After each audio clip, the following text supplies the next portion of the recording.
Gagawa tayo ng low-carb pancake sandwich. At ituturo ko din po sa inyo paano maiwasang madurog ang pancake. First ingredient, almond flour. Kung walang almond flour, pwede po ang coconut flour. Pero bawasan po yung measurement kung coconut flour ang gagamitin dahil mas malakas po ito mag-absorb ng mga wet ingredients. Maglalagay din tayo ng green dahan baking powder, cream of tartar, pinch of salt, green dahan golden monk fruit erythritol blend. Pwede din po allulose, erythritol, or kahit anong sweetener available sa inyo. Pagkatapos haluin ng maigi, then add all-purpose cream. Huwag na huwag po maglagay ng napakaraming all-purpose cream dahil magiging malabnaw po ang inyong mixture at mas lalong madudurog. Then add eggs and vanilla flavor. Pagkatapos haluin ng maigi. Ang list of ingredients ay ilalagay ko sa last part ng video na ito. Ngayon, maglalagay tayo ng melted butter. Haluin ng maigi. Dapat ganito lang po ang consistency ng ating mixture. Kasi kung medyo malabnaw, kagaya nito, mas malaki po yung chance na babagsak po ito or mag-fail. Mahirap baliktarin at syempre madudurog. So, tandaan natin na dapat ganitong consistency lang ang kailangan nating ma-achieve. Dito ko lang lulutuin sa pan kung saan ako nag-melt ng butter kanina. Maglagay lang ng butter or pancake mixture. Depende kung gaano kaliit or gaano kalaki yung gusto nyo. Tandaan po natin na mag-spread pa po yung size na nilagay after few seconds. Try nyo po i-observe. Tapos maglagay po tayo ng konting tubig sa side para magkaroon ng steaming effect. Pagkatapos, takpan lang po yung kawali. Lulutuin natin ito over low heat. After 3 to 5 minutes, check nyo lang po kung kaya ng flip.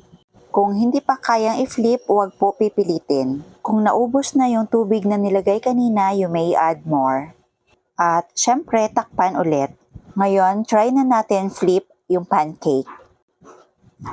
O, diba? Napakadali lang. Kagaya po ng sinabi ko kanina, kung malabnaw ang ating pancake batter, mahirap pong i-flip. If you love this recipe, please like and share and follow me for more low-carb recipes and health tips. At repeat lang yung procedure hanggang sa maubos yung inyong pancake batter. Nakalimutan ko po sabihin kanina sa start na much better non-stick pan po ang gagamitin natin.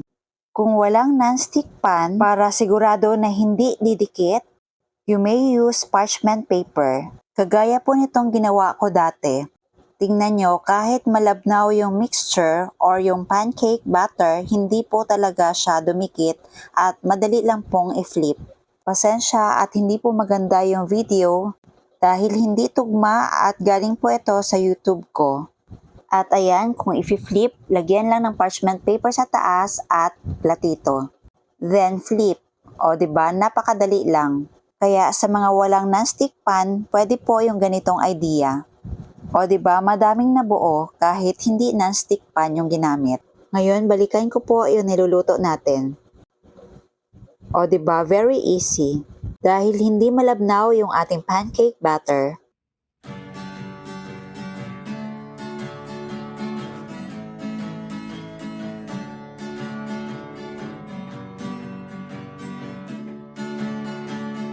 Ngayon, hanguin na natin.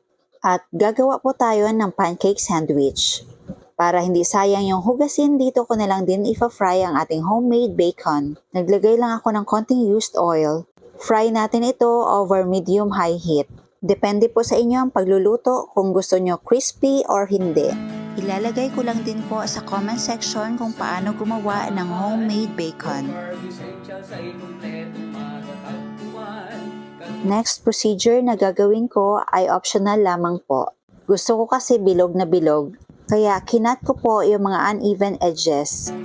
Sa pag-ayos ng iyong kalusugan, marami kang pagpipilian sa Jetter's Tindahan. Para sa mga walang oven, ganitong idea po yung gagawin natin. Maglagay lang ng mozzarella cheese, then cheddar cheese. Lutuin natin ito over medium heat at ilagay yung pancake.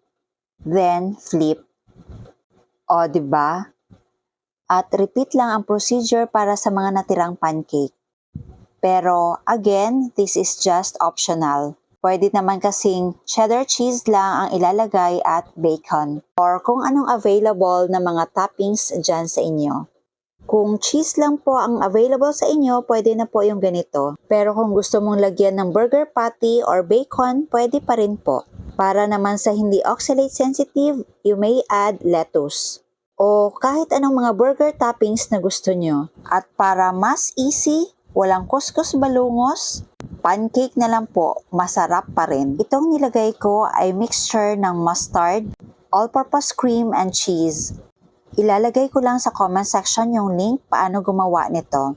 At ito na ang ating low-carb pancake sandwich. Essentials, condiments, nuts and seeds, healthy oils, coconut products, superfoods, herbs and spices. Tikman Low-carb natin. bread, kakanin, at may sugar-free ulam pa. Happy ang pamimili sa Jetter's Green. Cheesy. Tapos may crunchy sa loob dahil sa bacon.